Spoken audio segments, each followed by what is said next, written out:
The vagus nerve is probably, if you want to learn about regulating yourself, is probably one of the most important things you could learn about. And there's so much information out there right now about it. On the vagus nerve and polyvagal theory page, you will find a lot of helpful and um, reliable and dependable resources that will give you good information about your vagus nerve, how it works, what the relationship is between your brain and the vagus nerve. And I see it as truly the brain in the body. This is why people talk about like your gut brain. That's because of your vagus nerve. And you can watch the video on the proteins they have isolated that are responsible for this interoception, and these receptors that are all along the vagus nerve.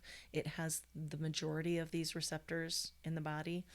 And so look at that, look at the other videos and the fact sheet. That link from polyvagal theory in practice is really, I feel like, the best one I've found for like seeing what it's doing and that relationship. And then look at those nervous system activation charts, and then and those details of what you feel in the body when you're in these different states. It'll help you to identify when you've moved into the fight and flight, and it'll help you identify when you've then moved, if you can't fight or flee, when you have hit that wall and gone into the I can't, and you've collapsed into the hypoarousal. So all of those are, you feel them as different states. They feel completely different in the body and in the mind when you're in each of those states. So tuning into this is critical if you want to learn more about regulating yourself, and if you want to become more effective with using any tool for regulation or for altering that state, because you have to first be able to recognize which state you're in. And so spending time learning about the vagus nerve and about polyvagal theory will be very helpful for you, and especially if you've experienced any trauma, you'll find that to be very helpful and mind opening. You will.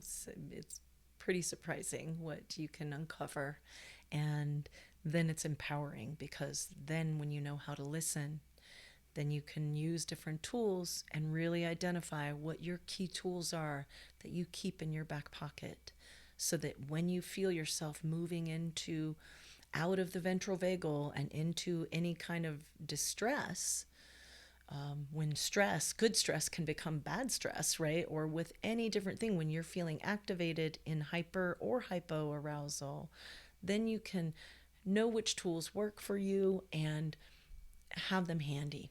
And you can feel when that state has shifted, even subtly.